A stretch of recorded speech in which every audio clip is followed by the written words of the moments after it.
Bismillahirrahmanirrahim. Alhamdulillahi Rabbil alamin. Wassalatu wassalamu ala rasulina Muhammad wa ala alihi wa ashabihi ajma'in. Allahumma allimna ma yanfa'una wanfa'na bima 'allamtana wa zidna 'ilman wa 'amalan wa ikhlasan fid din. Allahumma ij'al hadzal majlisa khalisan liwajhika al-karim. Rabbi shrah li sadri wa yassir li amri wahlul 'uqdatam min lisani yafqahu qawli. Thumma ma ba'd. Kitabus Sawm. Бүгінгі темамыз ораза кітабы. Қысқаша айтып береді. Бұға чейінгі темалар сияқты ойлы, ең маанилүүсүн, ең негизгилерин айтып береді. Ораза боюнча кенен токтолбойт. Ең зарыл болгон маселелерди үйрөнүп алуу үчүн негизги маселелерди айтып берет. Китабы Савм. Савм дегендин аныктамасы эмне? Савм деген эмне десе, шариаттагы мааниси хуал имсаку нахаран анил муфтирати би ниятин мин ахлихи. Савм деген шариаттагы мааниси бул күндүзгү убакытта оозду ачып кое турган нерселерден тыйылуу. Албетте ошол учурда ниет кылынат, анан ораза тутканга жарактуу болгон, ораза тутуусу дурус болгон адамдардан ошол иштер табылыш керек. Ниет кылышы керек. Күндүзгү убакытта оозду ачып кое турган иш аракеттерден, жеп ичүүдөн жана башка ошол иштерден тыйылыш керек. Аны савм деп коет. Шариаттагы мааниси ошол. Савм оразонун түрлөрү бар. Оразонун түрлөрү бар. Парз ораза бар, андан кийин важип ораза бар, анан нафил ораза бар, андан кийин макрух ораза бар. Жалпы оразаларды 4 бөлүккө бөлүп карайбыз. Биринчиси хуа фардун касауми рамадан. Парз болгон ораза бар. Биринчиси бул Рамазан оразасы сыяктуу. Рамазанда тутчу ораза, мунун өкүмү парз. Убактысында тутуп аткан болсок дагы парз, тутпай калып кийин каза кылып тутуп аткан болсок, анысы дагы парз. Андан кийин важип оразалар бар, мисалыга назр сыяктуу. Ва важибун кан назр. Важип болгон оразалар бар, назр кылып алат. Назр экиге бөлүнөт. Назр муайян, анан гайру муайян. Атайын бир күндөргө белгилеп алган назрлар болот, же болбосо жалпылай эле айтылган назр болот. Назр дегени мисалыга, эгерде мен ушул ишим оңунан чыккан болсо, мен бир жума ораза тутуп берем дей турган болсо, бирок кайсы жума экени белгисиз. Бул гайру муайян. Анан мен күндөрдүн мисалга биринчи, экинчи, үчүнчү күндөрдү тутуп берем дей турган болсо, анда бул муайян болуп калат. Кайсы айдын, кайсы күндөрдү тутуп бергенин белгилүү кылып койгон болсо, ал белгилүү бир назр ораза деп коет. Анан жөн гана күндөр айтылган болсо, күн эле айтылган болсо, 5 күн, 6 күн, кайсы күн экен, кайсы айда экен белгисиз, аны гайру муайян, белгисиз назр ораза деп коебуз. Экөөсүн тең назр кылып алгандан кийин, өзүбүзгө милдеттүү кылып алгандан кийин оразаны тутуп берүү важип болот. Андан кийин нафил оразалар бар. Ва нафлун ка гайрихима. Бул экөөсүнөн башка оразалар бар. Алар нафил деп эсептелет. Бул экөөсүнөн башка мисалга Ашура күндөрү ораза кармаганда айтылат. Андан кийин Арафат күнү жакындап калды. Иснейн, Хамис күндөрү, Шаввал айында 6 күн ораза кармоо, булар бардыгы нафил оразалар деп эсептелет. Анан сүннөттөр да өз ичине камтылат. Варраби'у, төртүнчү түрдөгү ораза бул макрух оразалар болот. Ораза кармаганыбыз макрух болуп калат. Ва макрухун касаумил айдайни ва айямит ташриq. Айт күндөрү ораза кармоо макрух. Макрух болгондо тахрим. Макрух тахрим, я. Анан ташрик күндөрү дагы ораза кармоо макрух болот. Ташрик күндөрү. Такбир ташрик айтабыз го. Ошол күндөрү дагы ораза кармоо макрух болуп калат. Курман айтынан кийин келе. Анан дагы макрух оразалардан мисалга жанагы Норуз, Махержан деген майрамдар бар го. Ошол күндөрү дагы ораза кармоо макрух болуп калат. Башка дин өкүлдөрүнө окшошуп калгандыгыбыз үчүн. Анан мындан башка да макрух оразаларды айтат. Мисалга уунчукпай эле ораза кармап коюу, бул дагы макрух дейт. Анан удама күн сайын ораза тутуу, бул дагы макрух, адам алсырап кетет дейт. Жыл бою ошондой ораза кармап жүрүүчү. Ушул күндөрү ораза кармоо макрух. Жалпы ошондо орозонун түрлөрүн 4кө бөлүп айтты. Важип болгон орозо, парз болгон орозо, нафилдин ичинде сүннөттөр дагы бар. Анан макрух танзихи, тахрими болуп бөлүнөт. Айт күндөрү орозо кармоо тахрими болгон болсо, мисалга удама орозо кармоо же унчукпай орозо тутуу, булар макрух танзихи болуп калат да. Анан кийинки ма ла юштарату фихи та'йюнун нiyya ва ма юштарату. Анан орозо бул жалпы өкүмүнө карап 4кө бөлүндү. Эми орозодо кандай ниет кылабыз? Ниет кылууга карап дагы орозолор 2ге бөлүнөт. Ниет кылганда мисалга күн баткандан баштап таң атканга чейин, багымдатуу убакыты киргенге чейин түндө ниет кылып жетишүү керек болгон орозолор бар. Анан күн баткандан баштап эртеси күнкү күн оогонго чейин ниет кылып жетишип калсаң жарай турган орозолор бар. Ниет кылууда дагы 2ге бөлүнөт. Кээ бир орозолордо түндө ниет кылыш керек, дайындап ошол кайсы орозо экендигин белгилеп ниет кылыш керек. А кээ бир орозолорду түндө ниет кылып жетишпей калган болсо, күндүзү дагы түшкө чейин ниет кылып калса жарайт дейт. ويصح صوم أداء رمضان والنذر المعين والنفل بنية من الليل إلى ما قبل نصف النهار وبمطلق النية. Рамазан орозосун назр муайян, атайын бир күндөрдү белгилеп алган назр орозо болот. Мисалга ушул айдын 10-у, 11-и, 12-си мен орозо кармап берем деп белгилеп алган бул назр муайян болот. Үчүнчүсү жөн гана нафил орозо. Рамазан, назр муайян, анан нафил. Бул 3 түрдөгү орозолорго түндөн баштап ниет кылып баштасак болот. Эртеси күнкү нисфун нахарга чейин, түшкө чейин ниет кылсак жарайт. Ошо түшкө чейин ниет кылып жетишип калсакчы, буларга бимутлакын нiyya. Жалпы орозо тутамын деп ниет кылып койсоң жарай берет. Ар бирин баягы дайындаш шарт эмес. Рамазандын орозосун, же назр муайяндын орозосун, же нафил орозону деп ажыратпастан туруп эле эртең орозо кармоого ниет кылдым деп жүрөгүңдөн ниет кылып койсоң жарай берет. Неге дегенде аны ал күндөрдү атайын ошол орозолорду тутам деп белгилеп койгонсуң да буга чейинчи. Ооба. Бул 3 түрдөгү орозолорго түндөн баштап эртеси күнкү нисфун нахарга чейин, чак түшкөнгө чейин ниет кылып калсаң жарайт. Анан бул жерде нисфун нахар дегенде эметилет.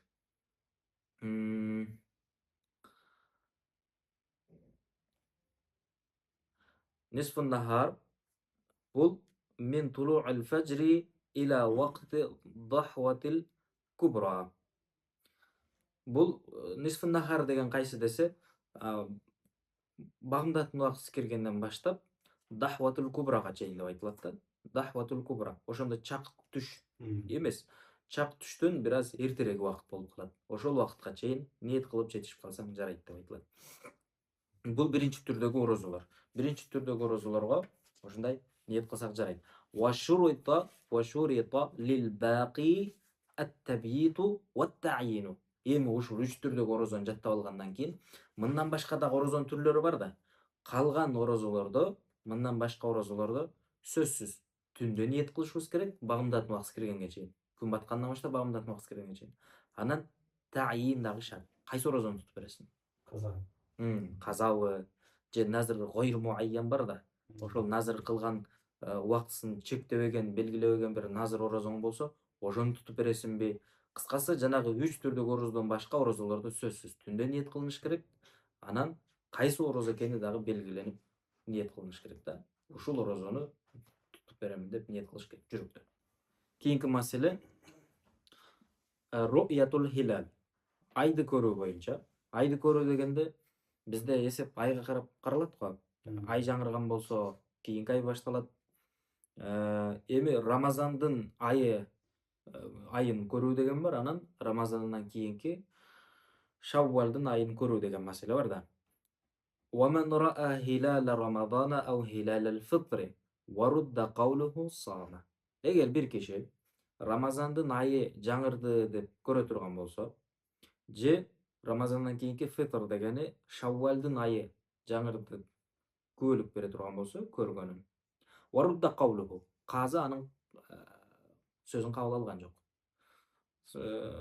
Sözün kabul kılgan jok. Анда эмне кылат десе, жанагы айды көргөн адам, Рамазандын айын көргөн адам орозо кармап баштай берет өз алдынча. Анан Шаввалдын айын көргөн болсо, казы кабыл кылбаган болсо, мында дагы орозо кармай берет деп атат да. Түшүнүктүбү? Ай көрүү боюнча кыскача эле ушундай айтат. Бул маселе негизи баягы узун маселе. Мындай кенен китептерде көбүрөөк токтолобуз. Бабу ма юфсиду саума ва ма ла юфсидуху. Кийинки бап бул эмнелер орозону бузат, эмнелер орозону бузбайт. Кайсы амалдар орозону бузуп коет, кайсы амалдар орозону бузбайт. Ошолор боюнча. Биринчи. Иза акала саиму. Биринчи маселе жалпы орозону бузбай турган маселелерди катарынан тизмектеп айтып берет. Ошол амалдар орозону бузбайт. Мисалы, иза акала саиму. Орозду туткан адам жесе, ау шариба же ичсе, ау жамаа насиян же жыныстык мамилеге барса, унутуп калган абалда. Орозо экендигин унутуп калган абалда жесе, ичсе, жакындык кылган болсо. Ау ихталама же орозо кармаган, күндүзү уктады. Уктагандан кийин түшүркөп калды. Түшүркөп кала турган болсо, ау анзала би назарин же бир сүрөткө карап отуруп, же бир карап отуруп эле уруктугу чыгып кала турган болсо. Ау иддахана ау иктахала же иддахана деген зайт менен өзүнүн майлоо, зайт колдоно турган болсо, майлап. Ау иктахала дегени бул сурма кое турган болсо. Булар менен дагы орозо ачылып калбайт. Ау ихтажама же хижама жасаткан болсо. Хижама жасаткан болсо дагы орозо ачылбайт. Ау каббала же өпсө. Ау дахала халкаху губарун ау зубабун же тамагына чаң кирип кетсе дейт. Тамагына чаң кирип кетсе, ау зубабун же чымын кирип кетсе. Тамагына чымын кирип кете турган болсо. Жанагы өзү атайлап чымынды жутпастан өзү чымын кирип кеткен болсо. Губар дегенде мисалга жанагы эмени дагы айтат. Мейли буудайдын чаңы болсо деле дейт. Буудайдын чаңы болсо деле тамагына кирип кете турган болсо. Атайлабастан да, атайлап өзү ошону тамагына киргизбестенчи. Тамагына ушундай кирип кете турган болсо ооз ачылбайт. Ау сабба фи ихлилихи духнан же өзүнүн ошол ихлил деген эме зара чыккан жер.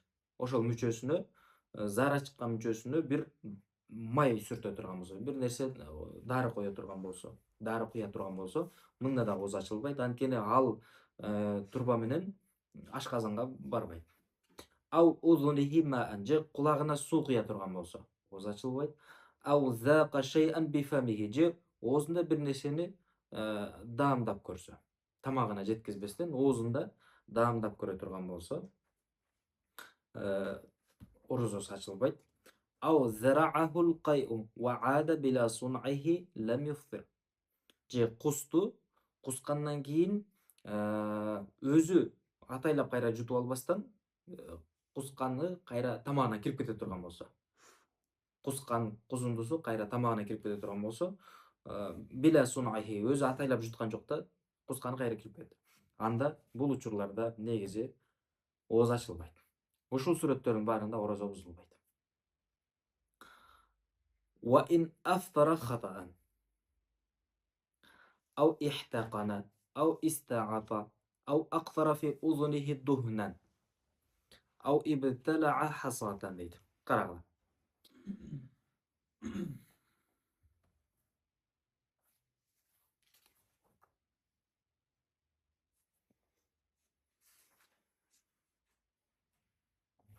Эми бул жагында ооз ачылып калган сүрөттөрдү айтат. Бул учурларда ооз ачылып калат. Wa in aftara khata'an адашып калып оозуңду ачып алган болсоң дагы оозуң ачылат. Адашып калып. Адашып калганда кандай? Мисалга күн батты деп ойлодуң дагы оозуң ачып алдың. Карасаң күн бата элек экен. Сен адашып калдым, оозум ачылбайт дебейсиң, оозуң ачылып калат. Эртең менен күн чыгылек деп жеп иштиң, карасаң күн чыгып калган. Багымдап максат кирип калган. Адашып калдым десең деле ооз ачылып калат. Адашып оозду ачып алган болсо, ооз ачылат. Ау ихтакана, ау истаата. Ихтикан деген көчкө, арт тарапка дары коюу. Дары кое турган болсо, истаата дегени мурунга дары коюу. Эгерде мурдуна, арткы мүчөсүнө дары кое турган болсо, анда дагы ооз ачылат. Ау актара фи узунихи духнан. Же кулагына май куя турган болсо дейт.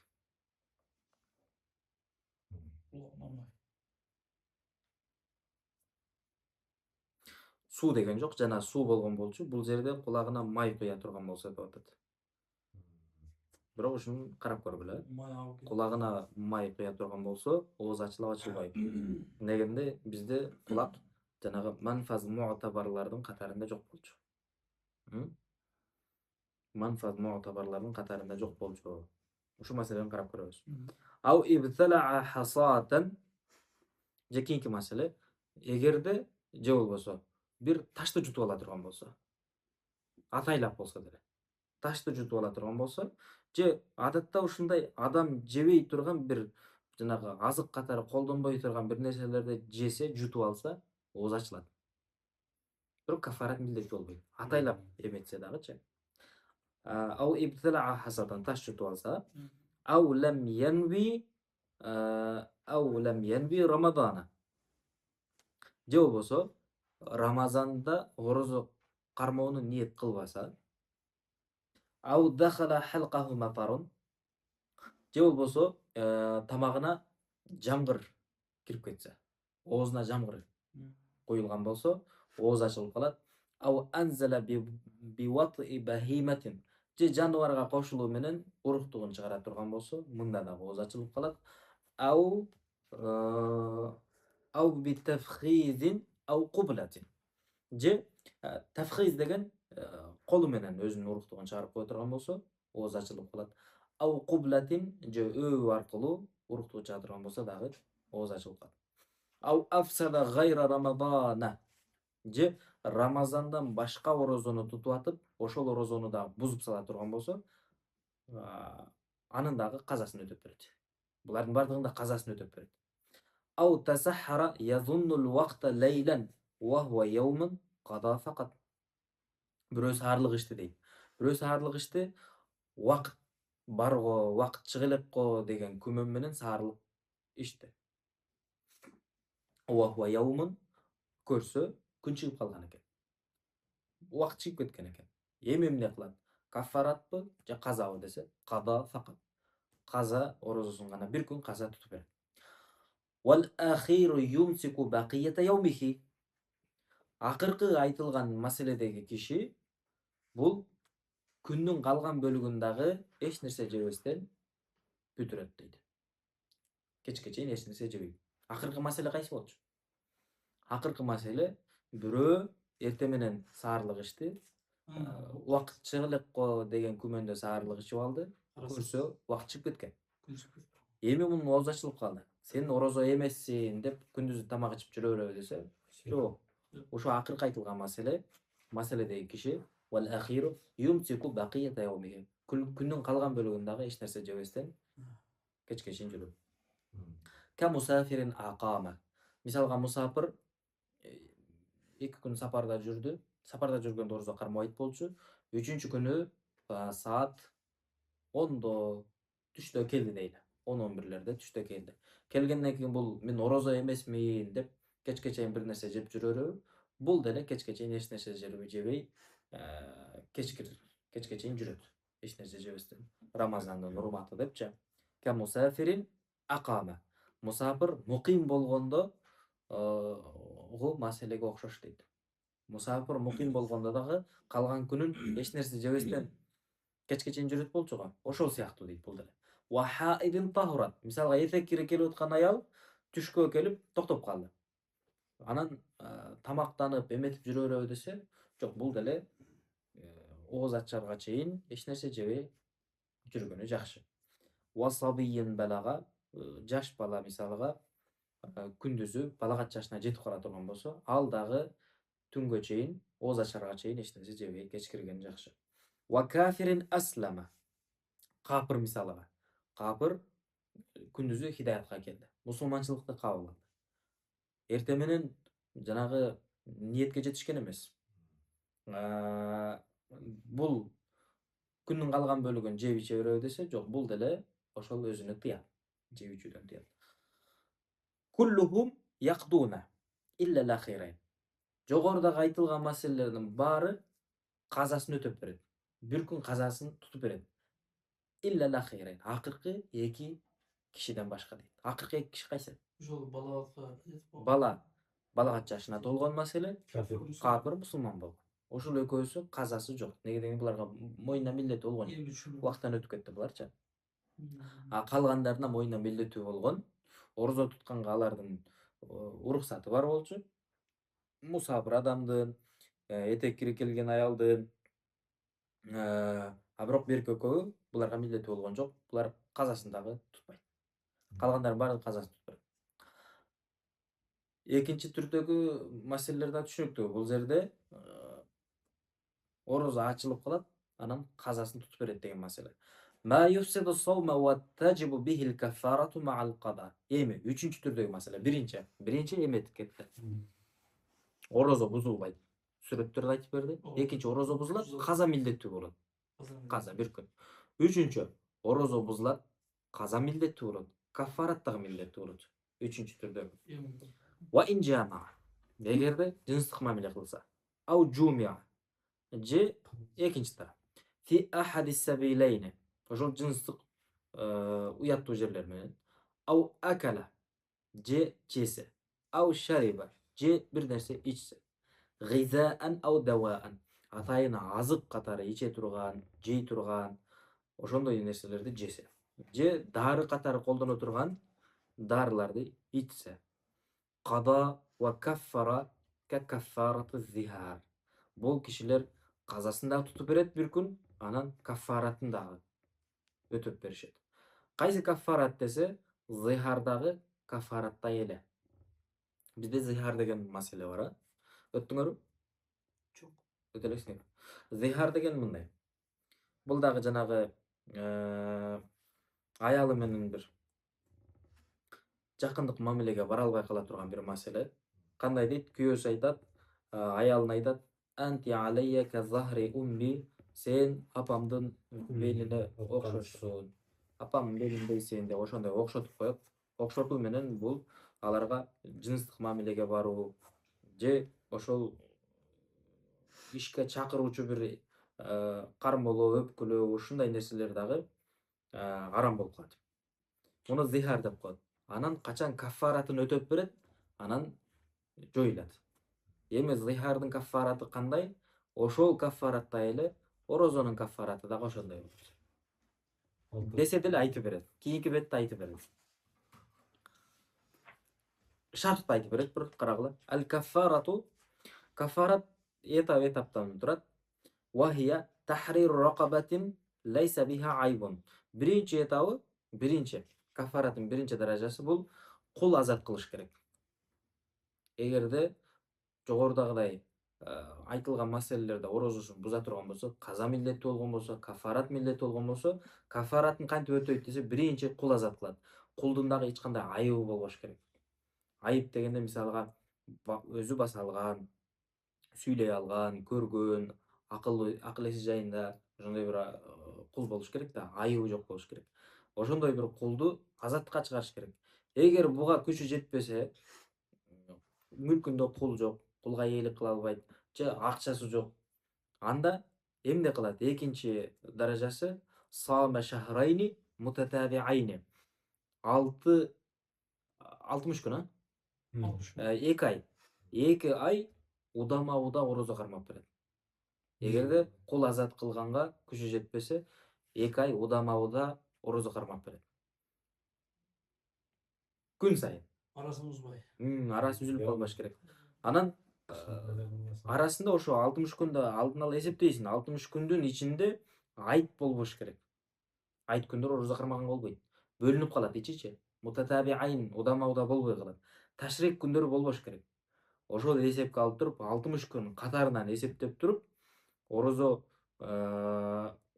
кармап бериш керек. Бул экинчи этабы. Эгер ушул 2 айдагы орозо кармаганга күчү жетпесе, ат'ама ситтина мискинан 60 мискинди тойгозот. 60 мискинди тойгозот.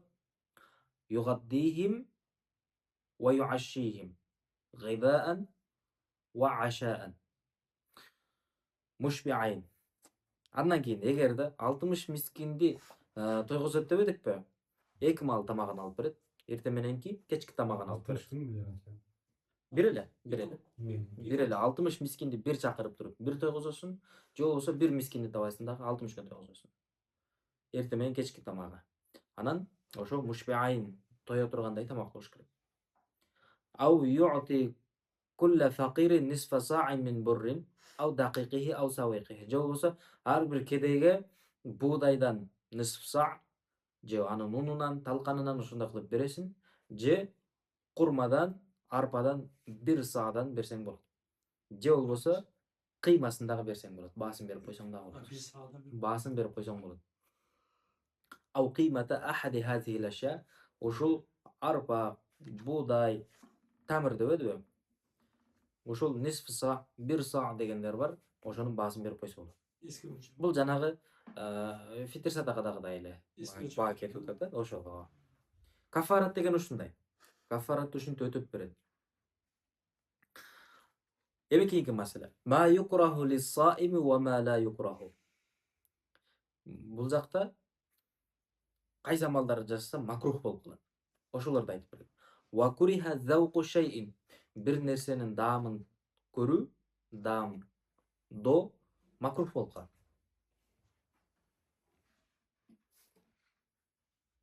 Үзүрсүз эле, мисалга аял киши баласына тамак чайнап бере турганда эч ким таппаса, чайнап берсе болот.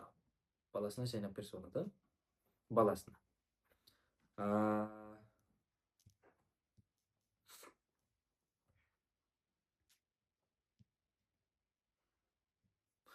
Ва мадгул илки.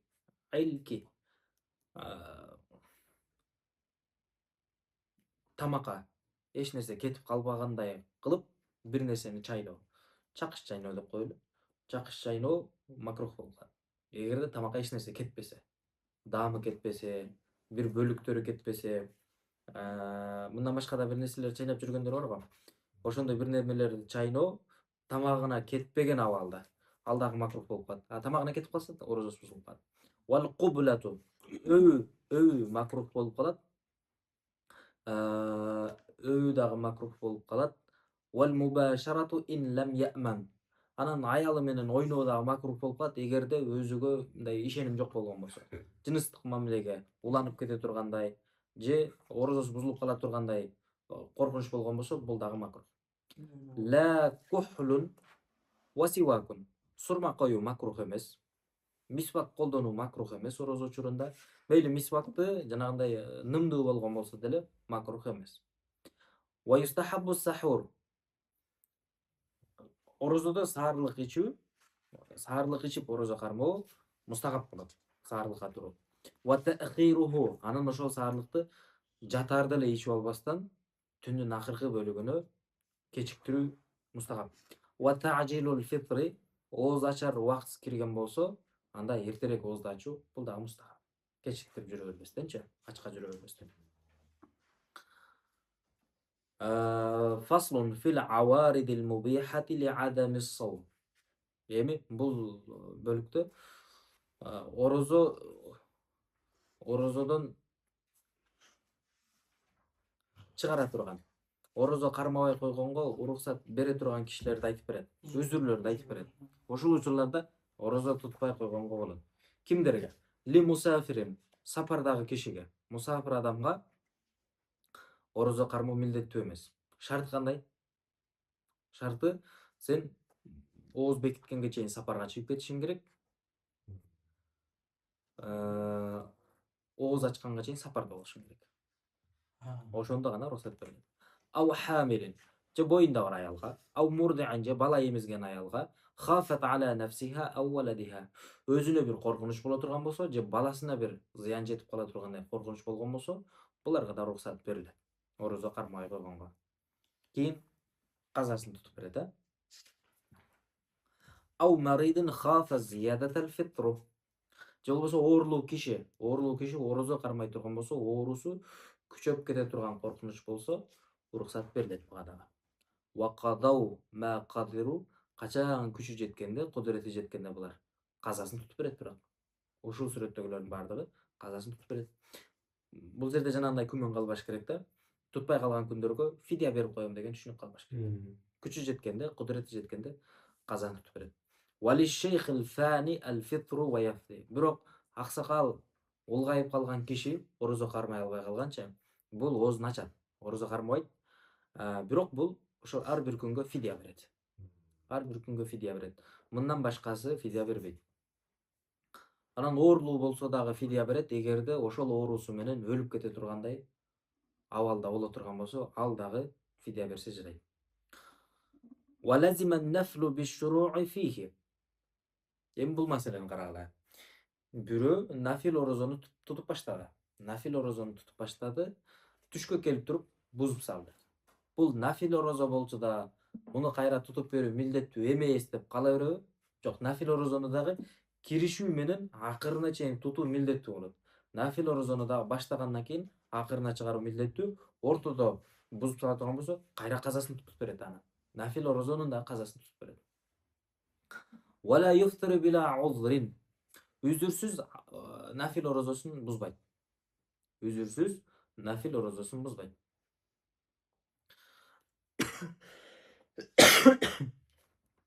ولو نذر صوم شهر غير معين متتابعا فأفطر يوما استقبل لا في نذر الشهر معين.